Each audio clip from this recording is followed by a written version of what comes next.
Bismillahirrahmanirrahim. Assalamualaikum warahmatollahi wabarakatuh. Perkenalkan, nama saya Mister Nisari dari kelas 12 MIPA 3. Di sini saya akan menjelaskan sedikit materi tentang gametogenesis pada hewan dan tumbuhan.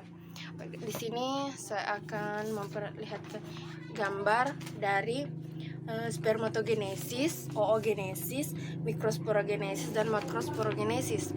Untuk lebih lanjutnya saya akan menjelaskan tempat berlangsungnya gametogenesis pada hewan dan tumbuhan, yaitu pada hewan, gametogenesis jantan terjadi pada organ testis, sedangkan gametogenesis pada betina terjadi pada organ ovarium, dan pada tumbuhan gametogenesis terjadi pada organ bunga.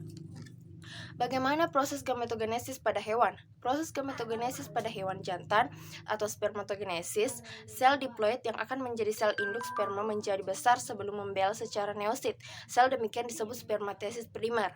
Sedangkan gametogenesis pada hewan betina, oogenesis, yaitu umumnya tahap-tahap oogenesis serupa dengan spermatogenesis. Sel induk telur oogonium menjadi besar sebelum membel secara meiosis. Sel yang menjadi besar ini disebut oosit primer. Mengapa gametogenesis termasuk pembelahan meiosis?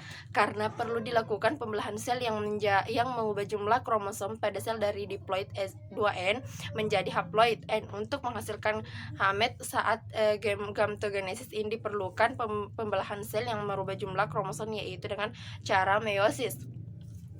Apa perbedaan oogenesis dan spermatogenesis? Secara garis besar, spermatogenesis dan oogenesis berbeda karena spermatogenesis terjadi pada laki-laki, sedangkan oogenesis terjadi pada perempuan. Tepatnya spermatogenesis terjadi dalam testis laki-laki dan oogenesis terjadi di dalam indung telur perempuan. Pada spermatogenesis dihasilkan 4 sel fungsional, sedangkan pada oogenesis dihasilkan 1 sel fungsional. Sampai umur berapakah laki-laki dan perempuan mengalami gametosis?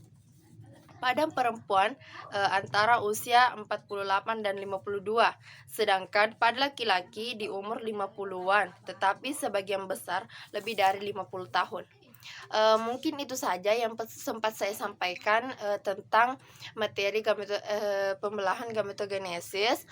Cukup sekian dan terima kasih. Wassalamualaikum warahmatullahi wabarakatuh.